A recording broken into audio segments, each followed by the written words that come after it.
Welcome to the Law and Liberty podcast. I'm your host, James Patterson. Law and Liberty is an online magazine featuring serious commentary on law, policy, books, and culture, and formed by a commitment to a society of free and responsible people living under the rule of law. Law and Liberty in this podcast are published by Liberty Fund.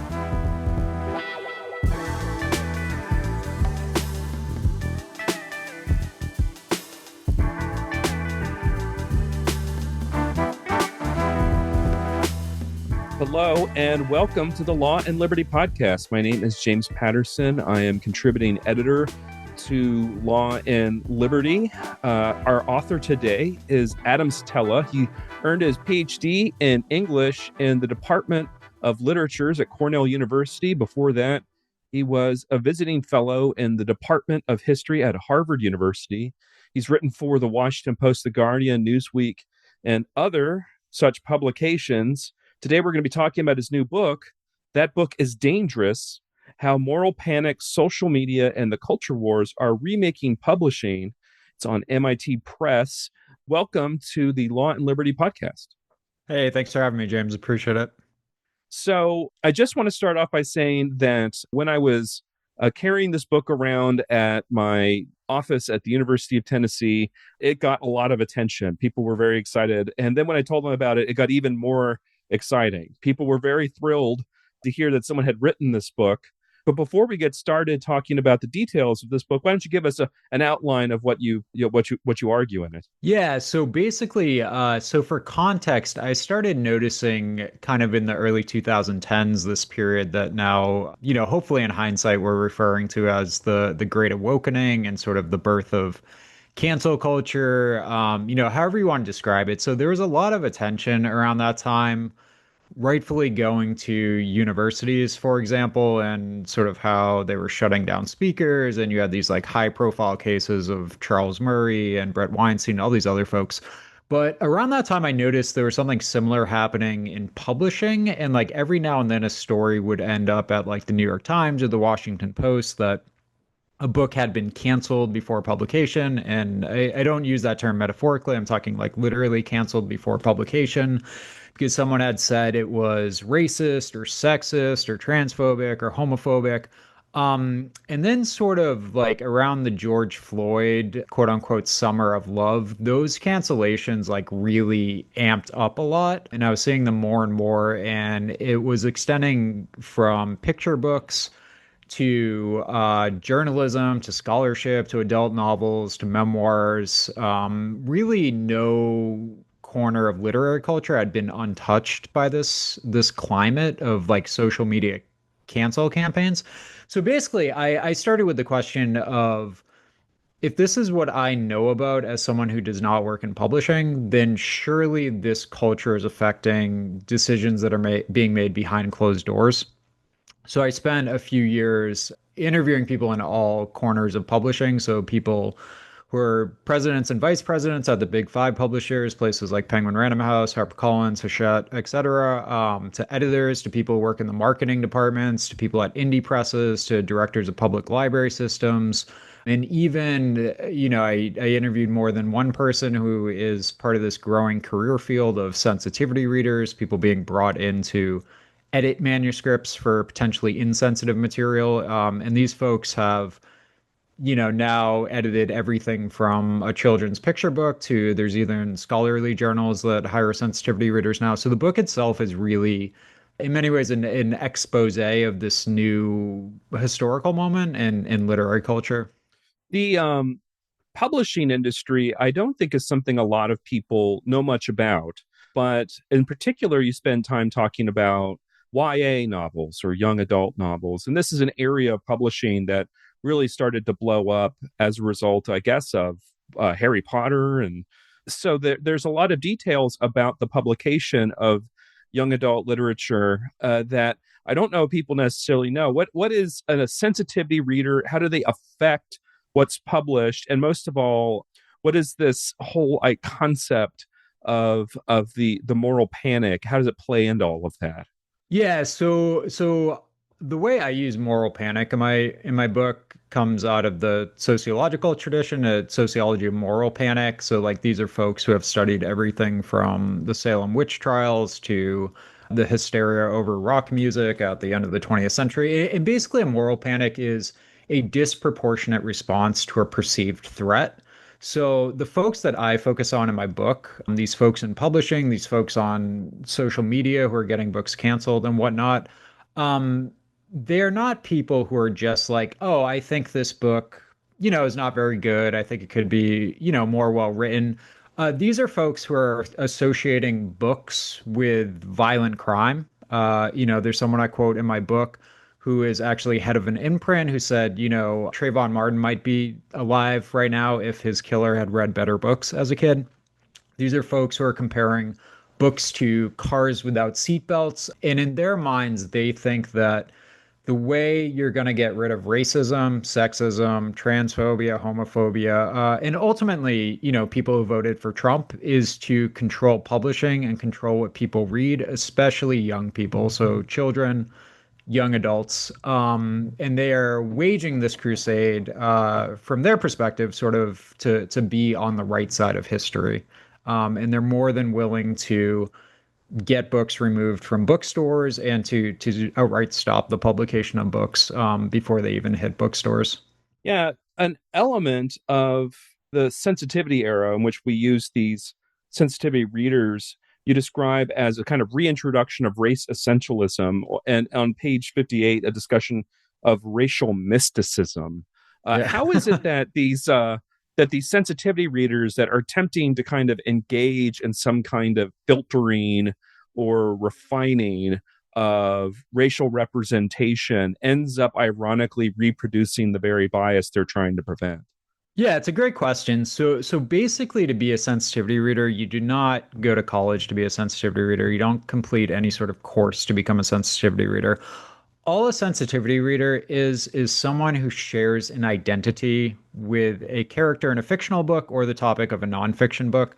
So if I'm a black guy, I could be a reader, a sensitivity reader for, say, a nonfiction book written by a white guy that is in some way, shape, or form about black people.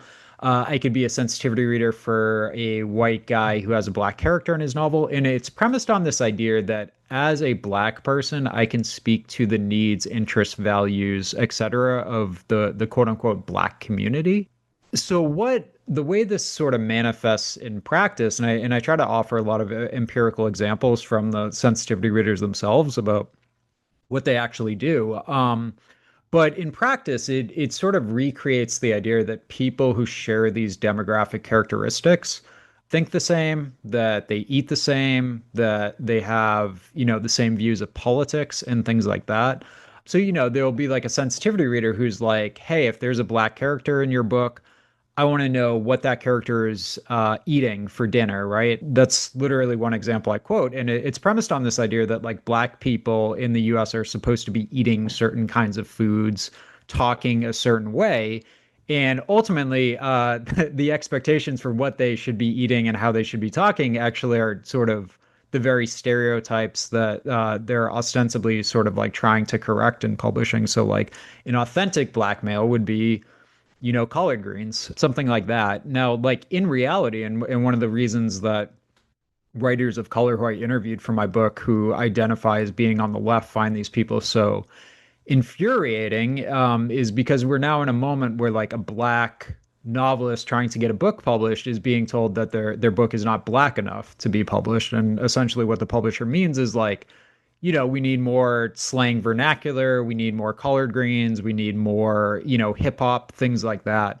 And so that's the short answer to your question. And a lot of this is being buttressed by certain incentive structures in publishing. So right now, all the publishers are aware of the controversies. They don't want their book to be called racist or sexist or whatever. So these sensitivity readers have sort of created a market for their services, for their like racial expertise and their expertise of these quote unquote communities. Yeah, there's appears to be professional incentives within the industry to get ahead of a lot of the trends. In fact, I use the term get ahead because I was just looking on page 62, probably one of the moments in the book where I had to kind of stand up and walk around because I couldn't believe what I was reading. It said there was a Filipino author who was talking to a white editor, and he said, upon the white editor discovering that the Filipino author is not black, he says, "Hey, you're not black? You're Filipino? Oh my God, we got to get ahead of this. We got to get ahead of this. You're going to face a," and then we're not allowed to swear on this podcast. And he then says, the author recounting this event to you says, "The agent is telling me, hey, we got to swap some races around. We need to get a Filipino in this book somehow because so far it's all black. I mean, there's some mixed race people, but they're black." So what is it on earth is driving this white editor into such a panic that he thinks he's about to lose his livelihood?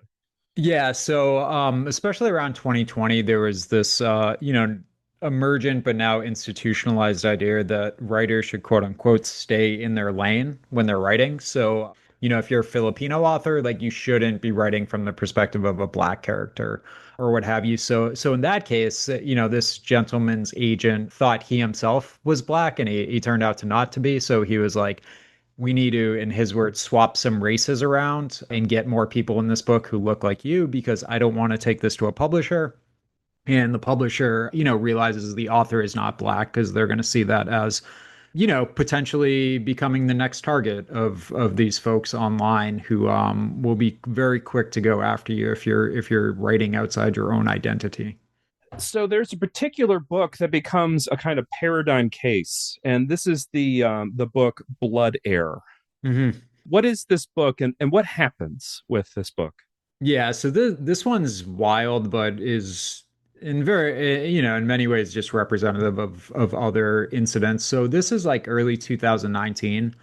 There was a young adult author named Amelia Wen Zhao. This was her debut book. It, from my understanding, got a good advance. It was getting hyped up. It's a fantasy novel. It's set in a fantastical world.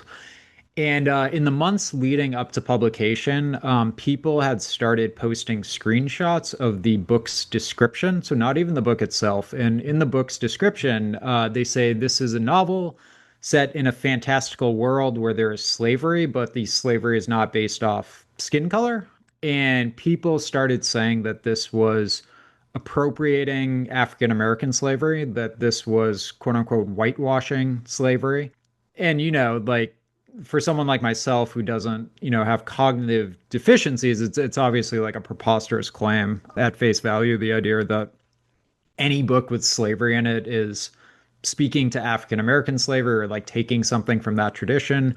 From my understanding, the author was actually writing about sort of indentured servitude and back in China, her home country. But anyways, so this reached a crescendo, and the publisher, Penguin Random House, actually canceled the publication of the book, sent the book to sensitivity readers for editing, and eventually it came out. Now, one of the things that's most striking about this example is that there was another author who led the charge in this cancellation campaign. He himself also, he was about to have his debut book come out. He's an author of color. As far as I can understand, he's on the far left. And a few months later, the same thing happened to his book. People went after him, said his book was, if I recall correctly, Islamophobic because he had a villain in his book who was Muslim. And this guy, his book got canceled and never got published. And he himself is a sensitivity reader.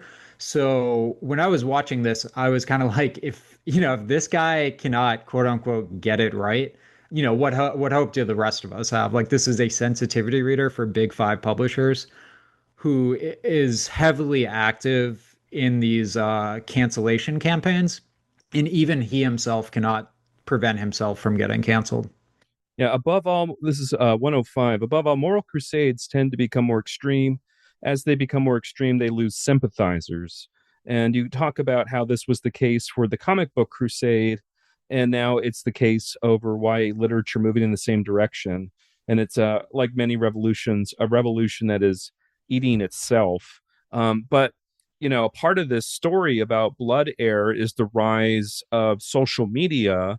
One of these social media sites, I think, is going to be one that may not be familiar to many listeners to this podcast, maybe some, and that's Goodreads. What on earth is Goodreads doing to authors, especially in YA? Yeah, so Goodreads is a platform where anyone can write a review of a book, even if the book has not come out yet. So these folks who are involved in these cancellation campaigns, like these are not what I will, for lack of a better word, call normal readers. These are like very left of center people who spend a lot of time online. So not just on Twitter, not just on Facebook, but a big platform for them is Goodreads. So you will come across people on Goodreads who are not authors, who aren't professional reviewers, but they have, hundreds of posts, hundreds of ratings. They sort of see themselves as the de facto gatekeepers of literary culture and sort of like the moralness of literary culture. So what happened was they started using this tactic that we call the Goodreads review bomb. So the way this works is like, let's say you, James, have a book coming out in a few months. I get wind of it. Maybe I get an advanced reading copy, or maybe as in the case of Amelia Wenzel, I just read the book description and I don't like it. I find it problematic. I can start, sharing screenshots, posting on Twitter, things like that. But, when you put in a book's title on Google, Goodreads can be one of the first sites that come up, especially if you're like a new author and you don't have like a huge platform. So what these people realized is that like working together, they could totally tank a book's rating on Goodreads in a way that it won't recover. And they can, post comments that are like, this book is racist, this book is sexist, this book is, as my own title suggests, this book is dangerous. So some of these controversies, ones that eventually get covered in places like Slate and the Washington Post, because a book gets canceled or what have you, or an author gets death threats, as was the case with the woman that wrote American Dirt. Some of the stuff just starts on Goodreads, with people posting.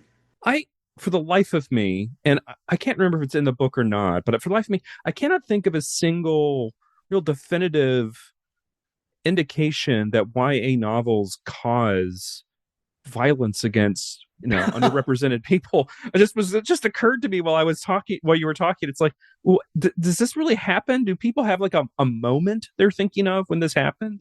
Yeah, so no, they don't. Okay. Short answer to your question.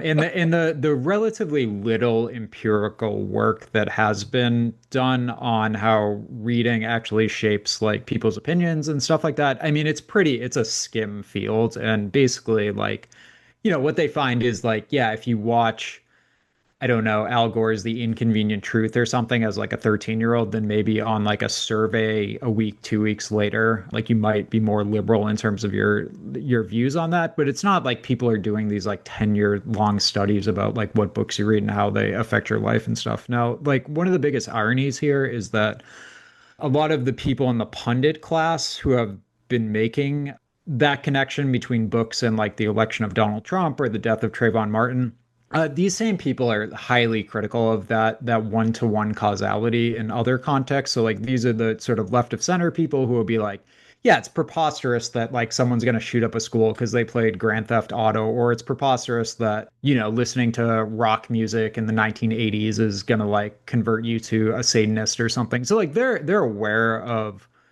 the, for lack of a better word, the stupidity of those sorts of arguments, but I call them magic words. When you're and start inserting these magic words like racism, sexism, a lot of the sort of, logical thinking just kind of goes out the window. And then all of a sudden, you're connecting a picture book about George Washington's slave to, the death of George Floyd. And these are people who have power. It's not just a random blogger online. It's like distinguished professor of English or the president of an imprint at a big five publisher and so on.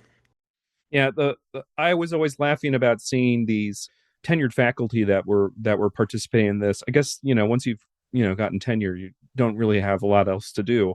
For some, in some cases, except to review on Goodreads. I mean, there are better uses of your time. But so there's a lot of people listening to this that might remember like Ryan Anderson's When Harry Became Sally getting canceled. But one thing you point out is that aside from like these kinds of examples, like this specific one, it's not really conservatives targeted by sensitivity readers or by the big five. By the way, when answering this question, mentioned to the big five R. I just said that Yeah. sort of in passing. But why? So conservative authors aren't the target. This is a circular firing squad.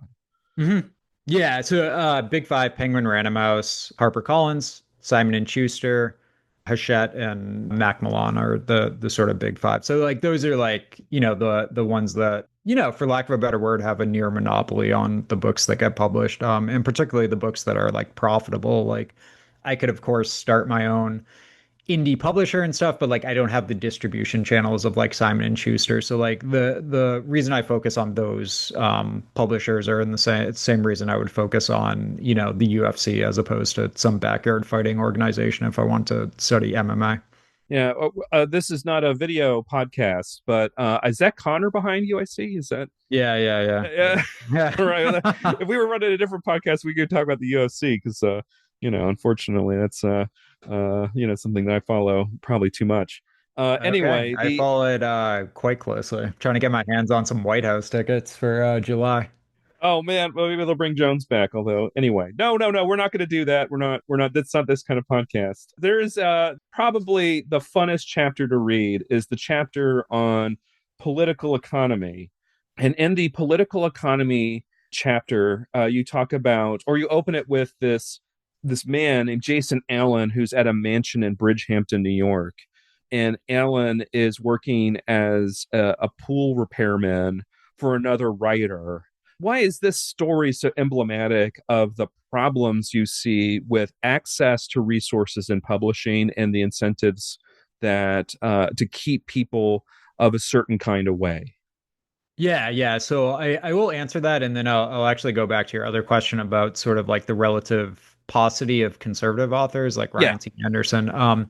So in terms of this question, yeah. So like one thing you'll notice, as I did when I started like really studying this zeitgeist, is that there's like a borderline fetishistic obsession with identity and like making publishing as diverse as possible. And by publishing, I mean who works at the publishers, who works in the agencies, who are the authors being published. So like it's like, if 1.5% of the population is I don't know, trans African American women, then like we need 1.5. Like it gets that granular.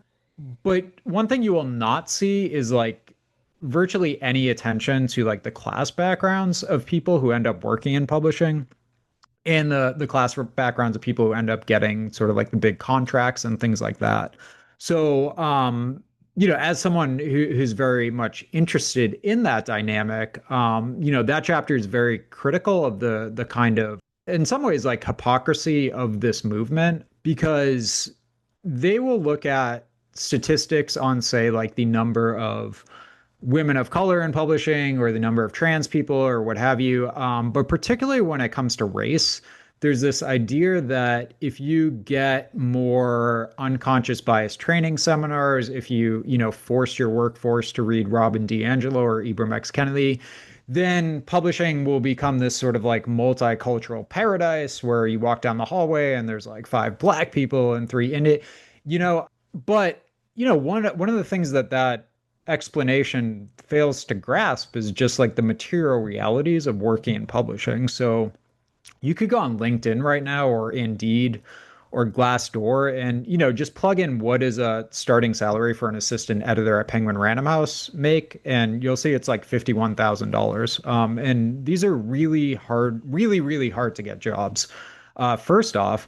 And then two, it's like who's living on $51,000 working in Manhattan? Well, I'll tell you who. It's people who have a parental safety net, or people who have a trust fund or a wealthy spouse, that sort of thing. And one thing you'll also notice when you look at who's working in publishing, who's working at agencies, these are people who are not being pulled from like the local community college. Like these are people from the same, I don't know, 30, 40, 50 universities, but really like the same top 20 universities. It's like the Ivies, Chicago, NYU, UC Berkeley, UCLA, NYU. It is a very, very elite culture, and one in which all problems, including this problem of diversity, which is on all these people's minds, are solved with solutions that have nothing to do with like, say, increasing the amount of like working class people, people who have working class backgrounds in publishing and that sort of thing.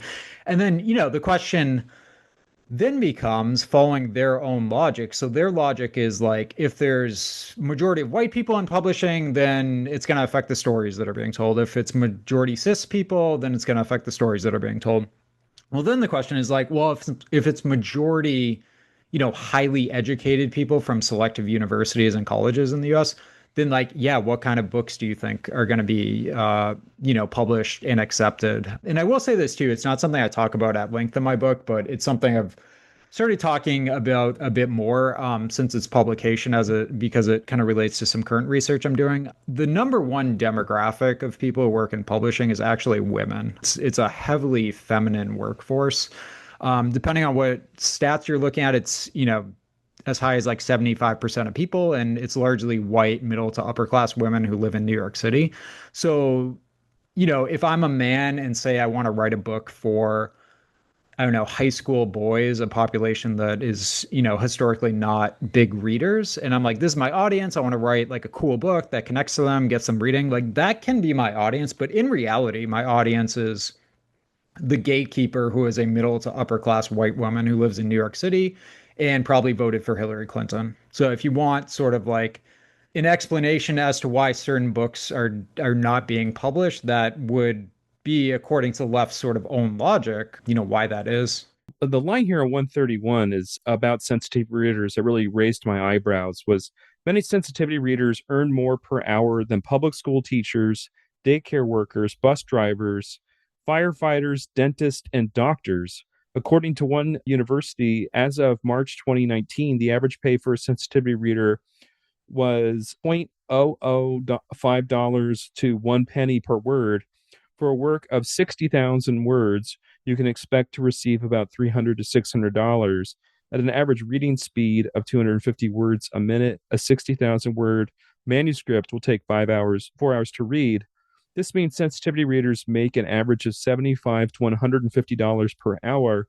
If they work 40 hours a week, they can make $156,000 and $312,000 per year. Are they providing any value that matches this? Are the books any good? I mean, to give them the most generous reading humanly possible. It's certainly true that when you look at like the long history of literature, particularly American literature, yeah, there are books that have like recreated stereotypes and et cetera, et cetera. And, there still are cases, I learned this from talking to sensitivity readers where, it seems like in certain contexts they can be somewhat helpful, or what have you.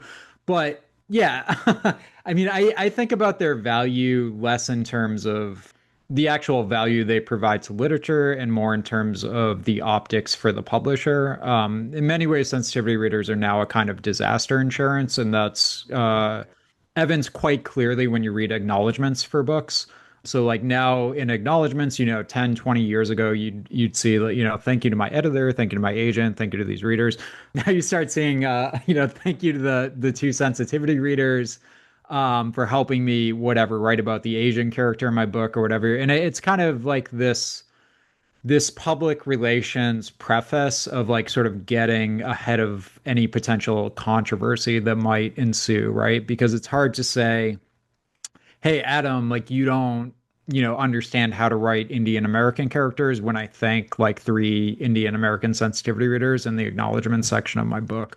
I think that is what's fueling it in large part because the stuff that I think like, most people would agree could be better, like avoiding certain stereotypes, things like that stuff was already getting addressed, by editors and by other people because in regards to the question that you brought up with Ryan T. Anderson, like mainstream publishing is overwhelmingly left of center. It's not like there's this huge phalanx of conservatives or sort of like far right people who are churning out these like genuinely racist books season after season. As Durkheim would say, like this is largely a society of saints, and in a society of saints, the saints go after the least saintly, which is why from the outside, this is just, progressives going after progressives essentially for not being progressive enough.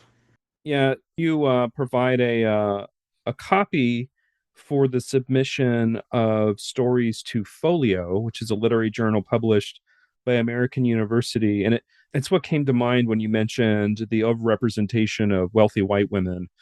Because the description here is okay. I'll just say it, and people can make their own conclusions. It says, if your jam is recreating Grimm's tales with a badass feminist spin, we want to hear from you. If your love language is recommending stories by Carmen Maria Machado, your taste is up our alley. It's an odd mixed metaphor. If you correspond to how Jordan Peele corners the intersection between horror and racial social commentary, send us your stuff. Folio does not tolerate racism, bigotry, misogyny, homophobia, transphobia, Islamophobia, xenophobia, anti Semitism, ableism, or any work that promotes harmful stereotypes and viewpoints.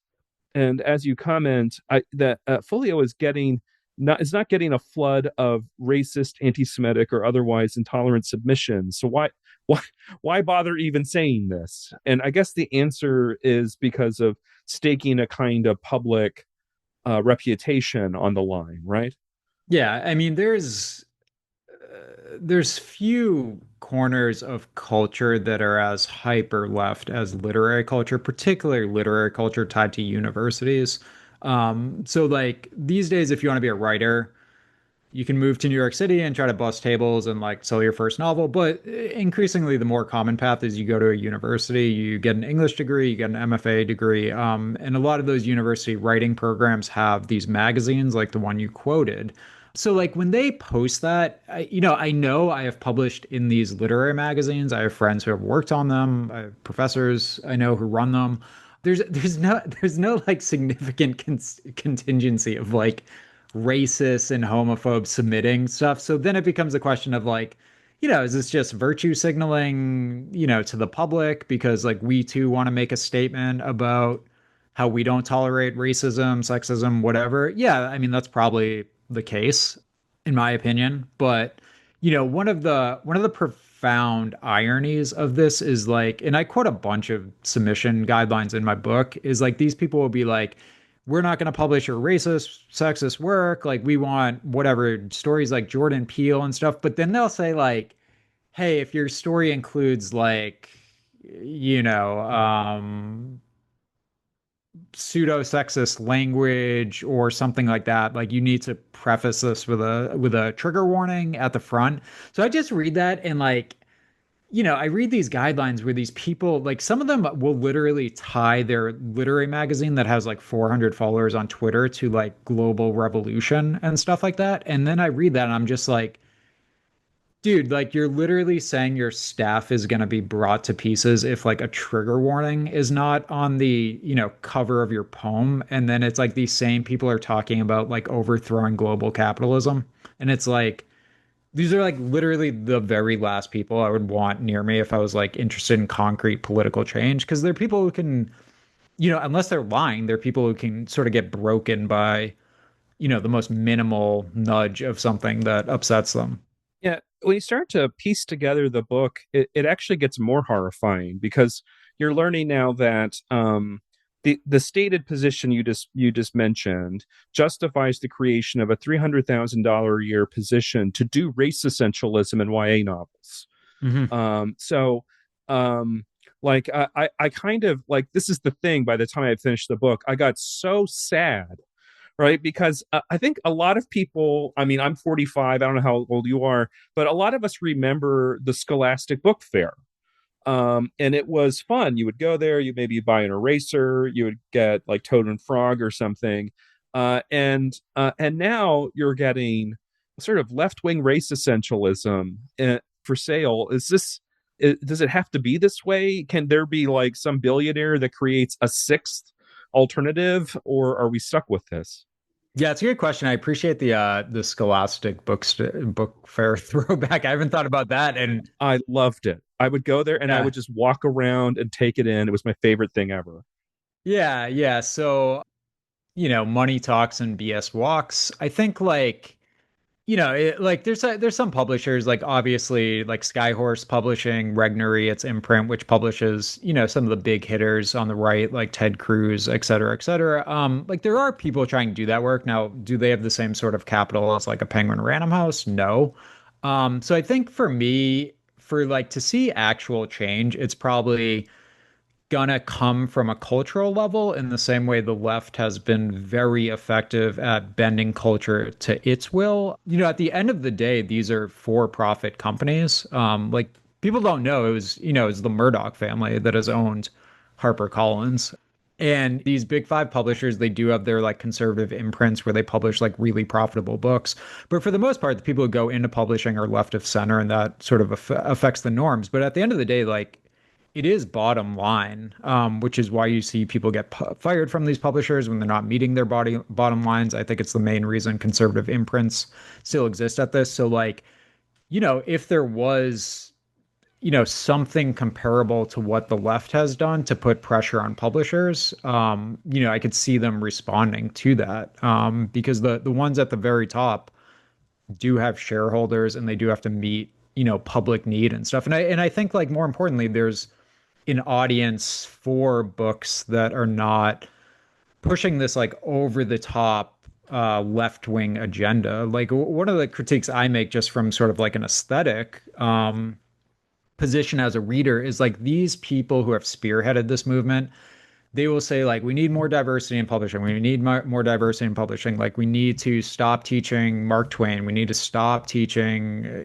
whoever, and instead we need to teach this book, that book, and that book. And then like you read the descriptions of the books and it's like all more or less the same story. Like it's all a story about some character from a quote unquote marginalized background set in the present who's like valiantly trying to solve some like social problem, like police brutality or something like that.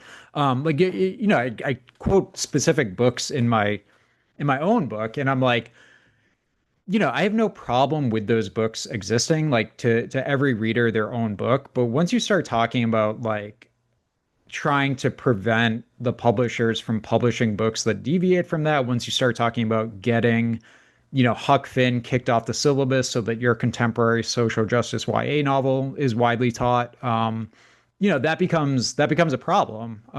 In the same way, like I interviewed a director of a public library system who was like, I have colleagues who will not purchase Christian fiction, even though there are people in our library network who would want to read that because it goes against like their personal moral political beliefs. And at the end of the day, like that's doing I think a disservice to art, to readers. And I think as we're seeing with the backlash that's going on against universities, I think there can be a moment where the proverbial chickens come home to roost when people are like aware of what's going on and frustrated with what's going on. Yeah, there's we're getting towards the end, but there is this one thing I wanted to ask about Fight Club. You point out, and American Psycho is another one. These are books written sort of a different a period. The funny joke about Fight Club is like it was written back when the worst thing a person could imagine would be having a boring job, right? Like Oh very God. pre Yeah. 2008. You know, but these are books that have like taken on a new political valence Yeah. among very extreme right wing people. So, is this like an indication that there may be something about this kind of about literature? I guess this isn't YA. I mean, if you're giving your kid American Psycho, maybe reconsider. But is this like a good counterpoint to the criticism you're leveling? Yeah, so I mean I love Chuck Palahniuk who wrote Fight Club. If you see that severed arm on my I do. bookshelf, I do. that is an arm that he sent me that he signed. It's a medical replica. He's I'm awesome, insanely jealous that you Oh have that. yeah, yeah, yeah, yeah. You should be. It's amazing. Yeah, so I mean I've interviewed Chuck Palahniuk for another project of I listened to Bret Easton Ellis's podcast and stuff. They both of those dudes have said that if they were coming up in this moment, their magnum opuses would not be published. It's they got sort of like grandfathered into the system where they have proven profitable. They've been around for decades, so they're going to continue to kind of do what they do. But if you were like a young novelist and your only goal was to get published, you would not do well by trying to mimic Chuck Palahniuk or Bret Easton Ellis. That said, I think your point about the way these books have been received differently over the years is a really good point, and it's one that I'm very much on the side of, which is the side of polysemy, which is like this idea that there's always multiple interpretations to a text. And so, like when Fight Club first came out, like the left loved that book. That was like around the time of the Seattle, anti-globalist protests and things like that. That was like very much, I think Marxism had a sort of kick during that moment, and they were like, "Yeah, this is awesome, Fight Club!" Like, F American capitalism, F the sort of existential crises produced by white collar work. He was in many ways like a hero of the left, especially after the film came out. But now, like that book is considered like alt-right because it, I think I think this is a fair observation. It does sort of glorify what the left calls toxic masculinity, but like a more violent kind of masculinity, which I'm kind of a fan of as we mentioned with the UFC. But now it's considered, that's bad. Chuck Palahniuk's bad. Same thing with Bret Easton Ellis. Like when American Psycho came out, that was considered like the satire of the hour of Wall Street and excess. And like he did get some flack by feminists and things like that, but now he's considered like, super far right, et cetera, et cetera. Same thing. I mean, J.K. Rowling's a great example. Like her books used to be the primary people going after her books used to be people like really on the Christian right who were accusing her of like converting kids to witches and glorifying Satanism and stuff. Now it's all about the trans stuff. Like that's why people are burning her books now. So like, the lesson from that is like there's always multiple interpretations to a text. I could read Fight Club and think it's super progressive. You could read it, think it's super conservative. I could get something out of it that's totally different from you. So like, why would you try to define a book in one way and then try to enforce your definition of a book through de facto censorship and these other methods that these folks are using to control what we read and what we're allowed to write? Well, to close, I have one last question, which is on, let's see here, November 15th, Jack Della Maddalena is fighting Islam Makhachev for the welterweight belt. Who do you got? I don't foresee Islam losing to anyone right now. He's young Khabib. He's already pretty goated. I appreciate the conversation. Sorry to those of you listening who don't follow the UFC, but I cannot tell you how excited I am for that fight. Thank you very much, Adam Szetela, for coming on to the Law and Liberty podcast. Yeah, thank you, man. I appreciate it. Thanks for listening to this episode of Law and Liberty podcast. Be sure to subscribe on Apple, Spotify, or wherever you get your podcasts, and visit us online at www.lawliberty.org.